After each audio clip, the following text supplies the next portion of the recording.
welcome back to my channel. This is Esther. Thank you guys so much for tuning into the video today. So today I'm going to take you guys step by step on how you can create a budget. So there are different types of methods that people use to create budgets, but I'm just going to take you through, I think, the most simplest one that you can use, and then you can tweak it as you go. This is kind of like how I set up my budget as well. If you guys are new, welcome. Just take a moment to subscribe if you have not done so. And if you have, welcome back to another video. Thank you guys so much for tuning in. So in my personal budget, it's kind of complex. I always tell people that, but I typically have a calendar where I lay out my budget and I can see my bills month to month. And I'm gonna show you guys how you can actually write down everything. And I do the cash envelope method system, and I also do like the sinking funds as well. And I also use this lovely leather planner or organizer, whatever you want to call it, just to keep my sinking funds in. I love this. This is like a leather pouch.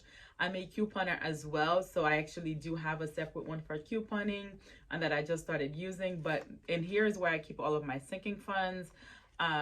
I'll probably turn it around to show you guys a little bit more, but I love it. This comes like with a pouch where you can actually just put the money, and it has the dates where you can write the actual items that you're saving for.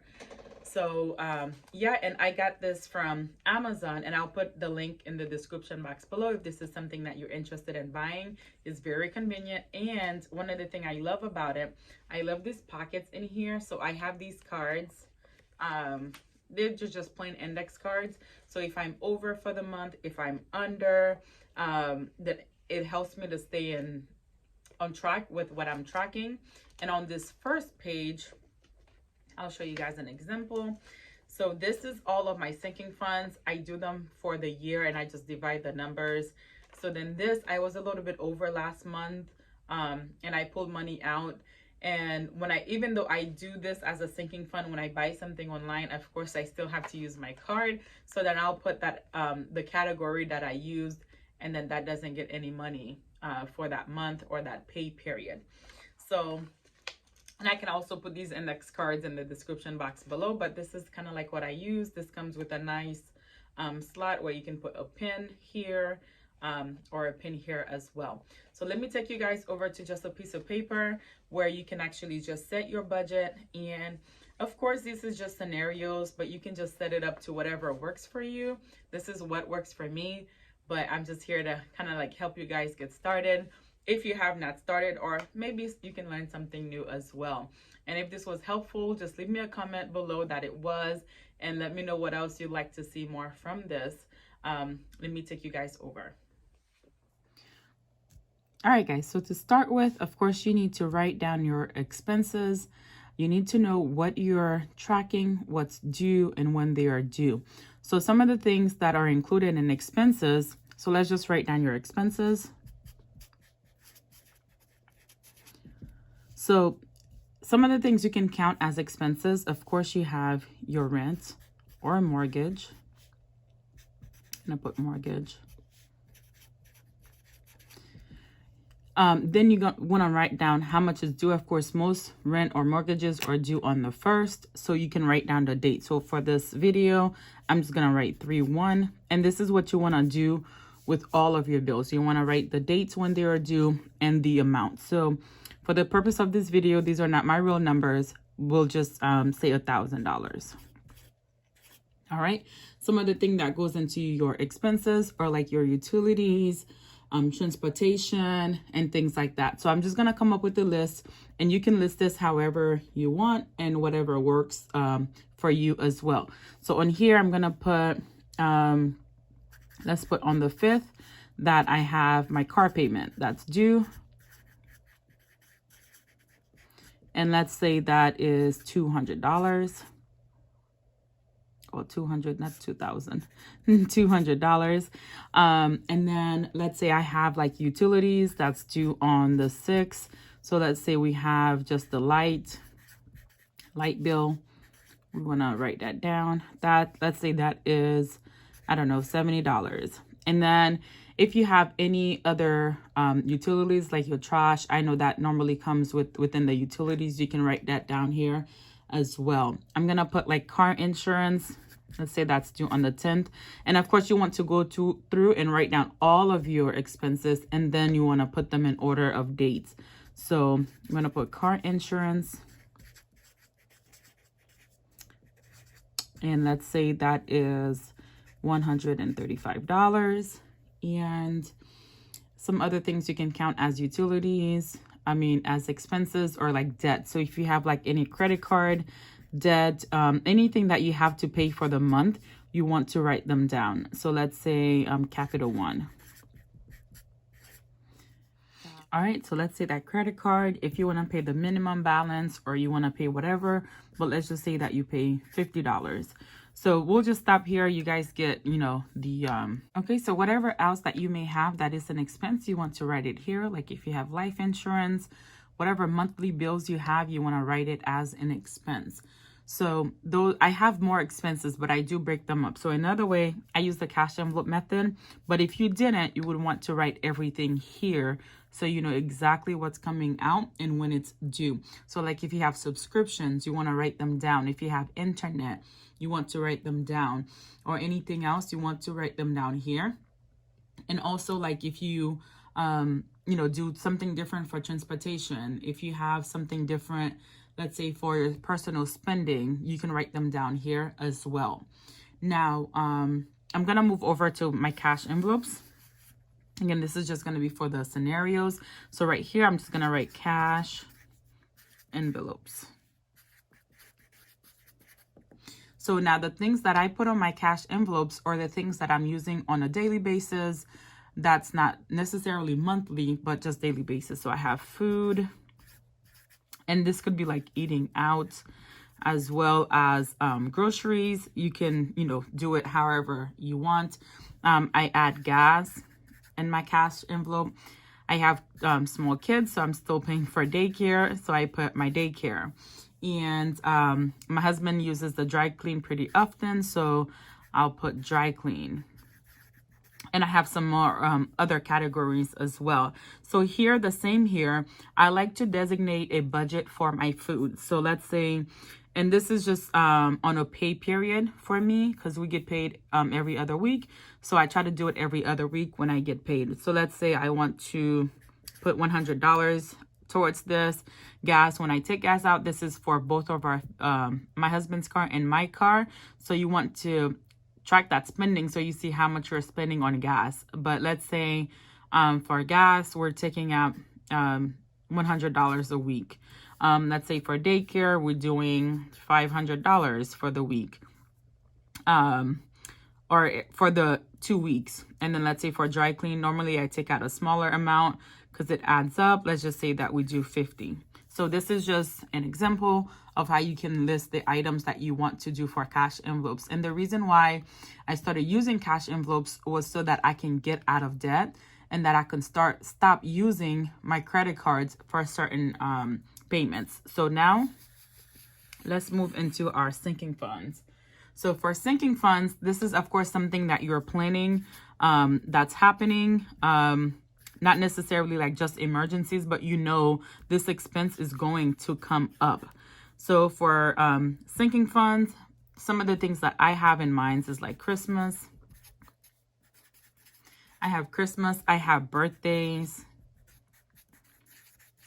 I have like my car maintenance for the car. So like if we need like oil change, if we need like a tire or something like that. I also have, I believe I have holiday shopping.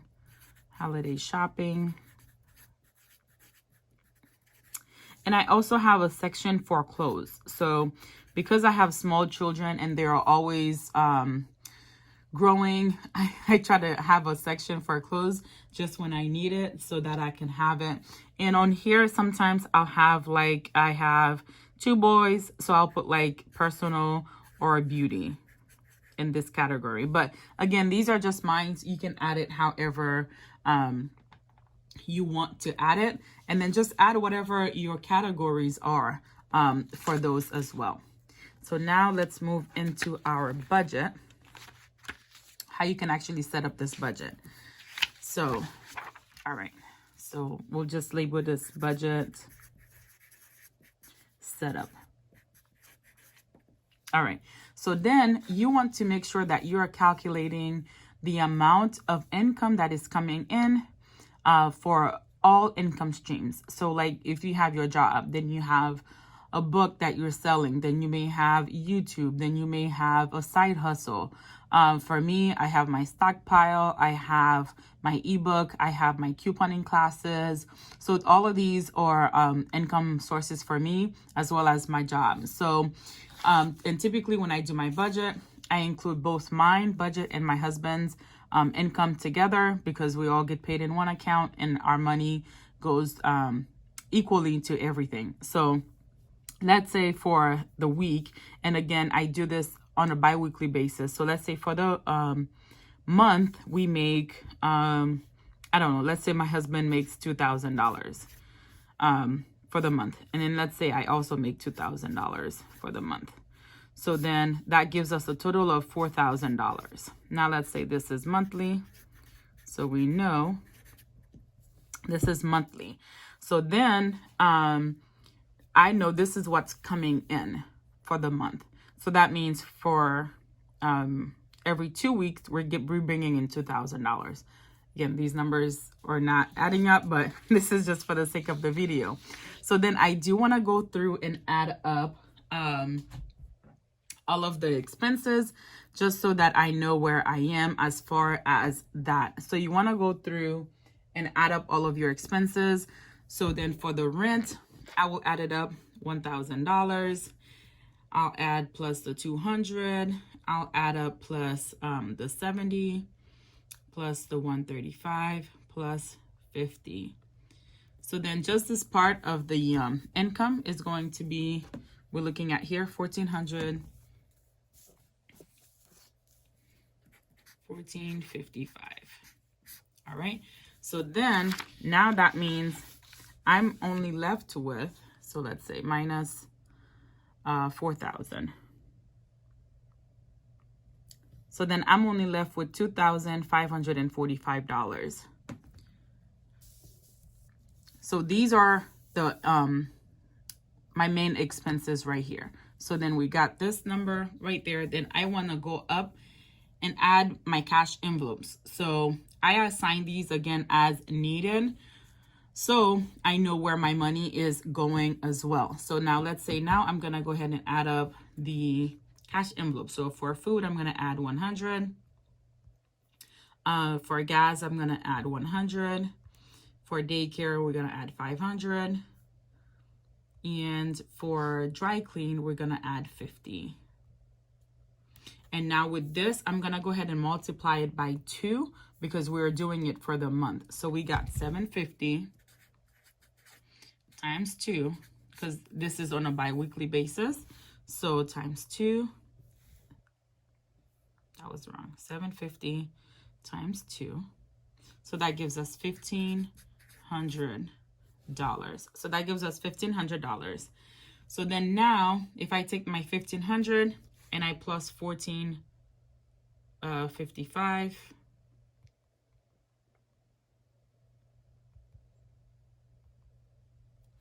so then now I have a total of 29. So we can say expenses equals 1455. And then we can say cash envelopes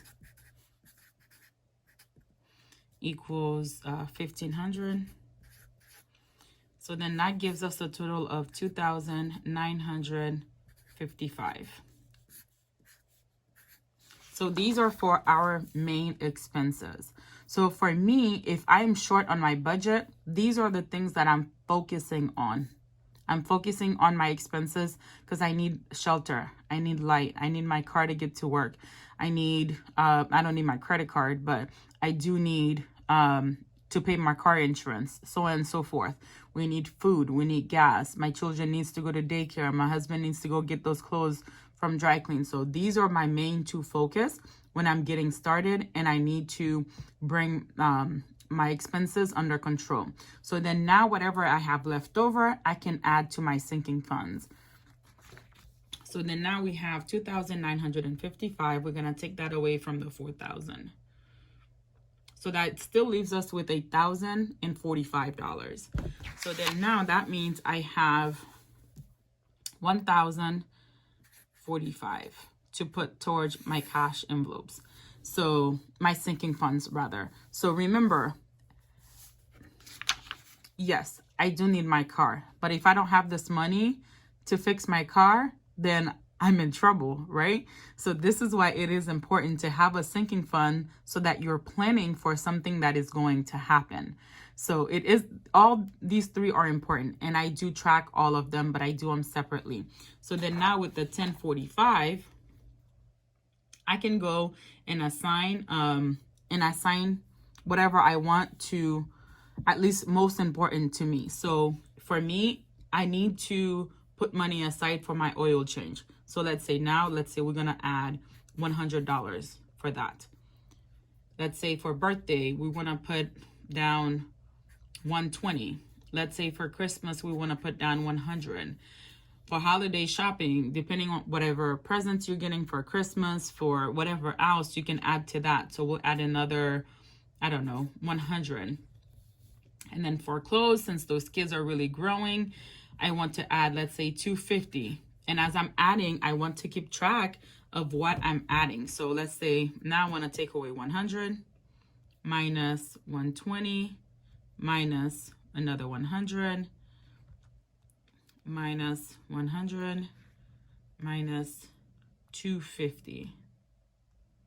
So I still have $375 left over. Let's say for beauty, I'm going to put aside 100. And this is still for the month, minus 100. So I still have $275 left over that I still have to allocate. Now I want to make sure that all of my money have a purpose. So then with this $275, I can add it to a different category. So let's say here I'm going to put sinking funds. And then you're going to put whatever that balance is for you. So now another option you have with this money that's left, you can put it towards saving. If you have extra debt that you're trying to pay, you can put it towards that. If you have credit cards you're trying to pay down on, put it towards that. If you have like student loans or you really just trying to get out of debt, put it towards that. I'm doing currently 2 saving challenges. So I'll put that money also towards that. And I also do savings. I do investments. So all of that money I'll put in a personal spending for me. So pretty much this is how I go about setting my budget. And again, this is just a tutorial. You can do what works for you, but you always want to make sure you're tracking your expenses. When are they due? If you're using cash envelopes, which I highly recommend, what am I putting in there? What goes in there? Sinking funds, what goes in there? And no sinking funds are the same. So you can do it however you want. Just to show you guys a peek, this is mine. And mine is not a large goal. So only because our budget, I'm really focusing on paying debt. So for Christmas, for me, I'm saving for the year $260. Only because not everyone gets a present. I've passed the stage where I'm trying to give everybody a present. So I'm only saving $260 for the year. So not a whole lot. So here's a little sticker. This is what I put in, and here's my money for that. All right, this is for the kids' clothing. But again, this is just a round number. And sometimes when I have money left over, I'll put it in here because when I find a good sale, I want to get it. I have 3 small children. And so it's only $780 for the year. We do go over that. So whatever I have left, I'll put it towards this. But this is not a higher goal for me. It helps me though. All right, so what is this? This is for the home. So repair maintenance for the home. If we buy, let's say our vacuum is broken, I took that money from here. Let's say I don't know, something happens and I need to call somebody, I'll put it on here. And then I have one for the lawn. So we have somebody come clean our lawn. I have this. And of course, as you can see, I didn't put this in here. This is for beauty, for us. And our beauty is a little bit different, only because we have 2 boys again. So I add up how much their haircuts cost, and then hair products for my daughter. She's very little, so she doesn't use a lot. And then this is for me. So again, not a whole lot. As you guys can see, I don't do a whole lot with beauty and things like that. But again, I'm trying to prioritize. This is for our car maintenance. This is for birthdays. And back here, whatever money that I have left over on my budget, this is some debt I'm trying to pay back, some money I borrowed to pay down on my credit card. So I put that money in here. And then whatever money I have left over, typically I'll put it in a pouch back here. If I'm over for the month and I know that I'm going to need that, I'll put it somewhere here so then I can put it towards bills. Again, this is really nice. If you guys would like to get one of these, I'll have it linked for you below. Let me know if this video was helpful for you guys. So I'll see you guys in the next one. Bye.